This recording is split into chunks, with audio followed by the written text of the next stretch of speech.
Hey, what's up everybody? Welcome to week 7 recap of commercial diving school. In this video, I'm going to be going over everything we did each day for this week, and I'm also going to be answering some questions about Ocala and about underwater welding, and then I'll be sharing what we're going to be doing in the upcoming schedule for next week. So if you haven't subscribed, make sure to subscribe to the channel. Remember to leave a like if you enjoyed, and leave any comments or questions for me down below. So how did this week go for me? This week we were diving the whole week, Monday through Friday, and it basically worked the same way for each day. So we would come in, and right after muster we would set up the dive station, and then we would have a first group of divers in the morning, and then we would go to lunch, and then we would have our second group of divers, and then after they went we would have we would clean up the dive station and pick everything up, and then we would go back to the classroom to do a debrief of how the dive went and everything. So that's basically how each day worked. And for me, I dove in the morning on Monday, and then in the afternoon for the second group of divers, I attended. And then on Tuesday I was a rigger, which basically I was sending down the diver's retrieval line.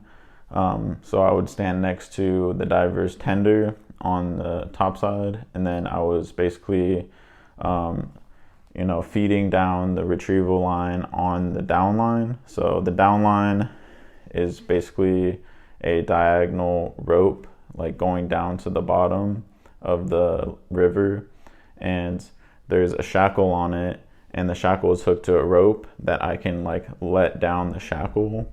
And the shackle also has a rope on it, and that rope gets lowered on the shackle, and it kind of rides the down line down to the diver, and so I can let it down slowly down to the diver.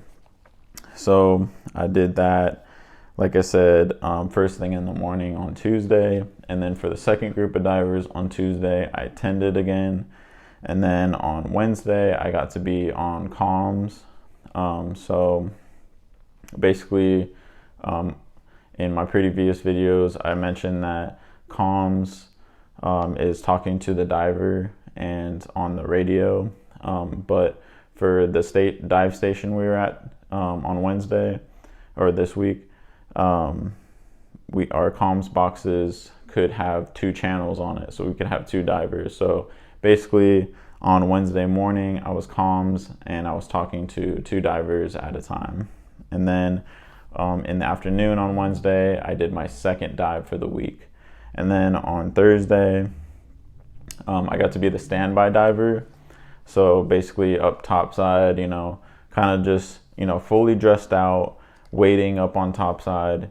If any kind of emergency arises, I'm fully, got the umbilical hooked up, air on, and ready to jump in the water at any moment if one of the divers has any kind of emergency. So I got to be that guy on Thursday morning, and then I got to tend again on Thursday afternoon for the second group. And then on Wednesday, And then on Friday, I got to tend in the morning, and then I got to rig again in the afternoon, but I got to take a break from rigging to re-wrap an umbilical. So we took up all the old tape off one of the umbilicals, and then we re-duct taped it and made it all nice and new and re-taped and everything. And we put new polyethylene line on it as well, so that because the old line is all frayed up and weathered and basically falling apart. So that was kind of cool to get to have that experience. We also, this week, we took our practical rigging test. So basically, while we're on dive station, the instructor would pull us aside, and they would test us on the various knots we were supposed to know. And basically it says, hey, do this knot, and then you tie it, and then he says it's good, and then he goes down the rest of the list until you're done. and I'm pretty sure I kept on hearing people got 100%. Like every single time someone, finished, they would be like, oh, I got 100, oh, I got 100. So everybody did extremely well on that. I don't think anybody failed. So everybody can tie knots now.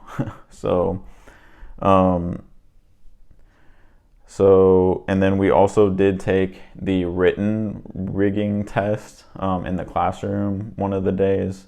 I think it was Friday morning. We took the written rigging test. And so I think everybody did well on that as well. So that's basically how the entire week went. Now, how did my dives go? So I had 2 dives. My first dive, I got through half of the list of knots. And then my second dive blew the first dive out of the water. Like I was able to not only finish the whole entire list, but I went through the list like almost entirely again. I think I had 2 knots left on the second round of knot tying when my time ran out, so I had to come back up. So I had a really good time. It was a lot of fun. This week has been the best week. Monday was awesome, my first dive for the week, and then Wednesday was even better because I did my knots, and I did it really well. So even better day on Wednesday.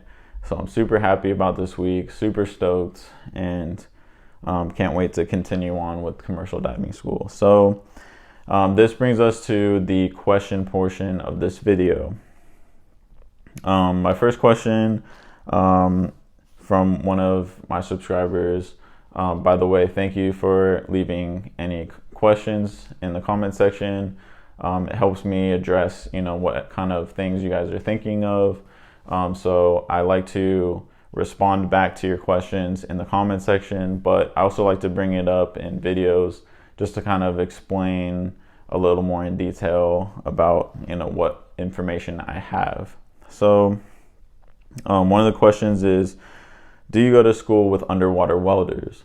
I'm assuming that question is asking, us as commercial divers, and then there's a separate, class of underwater welders. That's not true. It's all one big program. We're all commercial divers. There's no separate course for underwater welders or anything like that. There's only a section of commercial diving school or a portion that you weld underwater for about a week and a half. And that was the next question. How long is the underwater welding program? Well, it's not a separate program. It's all commercial diving. And then in, I believe, our senior module, we do a week and a half, I believe, of underwater welding. And then another question is, how long do you weld in the shop? So same thing. We weld, but instead of a week and a half like underwater welding, our topside welding will only be a week long, and I think that comes before the underwater welding. I think that is the last week of our junior module. We'll weld for 1 week, and then once we become seniors, we'll start underwater welding. There's also a bunch of other stuff we do, like we're gonna be, I think, jetting, underwater jetting, or water jetting, and then we'll also be burning underwater, which is kind of like welding, where you're holding something, but in this case you're not welding something together, you're burning it apart. So you're burning holes in something or cutting something out. Basically, you're cutting with an extremely hot rod that uses electricity at burns at 10,000 degrees underwater. It burns so hot that you're cutting through stuff, but they call it burning. So we also do that stuff. And then another question is about Ocala. So I got a question about driving down to Ocala, and do you have to stay there and all that kind of stuff. So at CDA you have a second facility that you go to for about a month at the end of your training, and that's the deep water training facility in Ocala, Florida. That's about 2 hours south of Jacksonville. And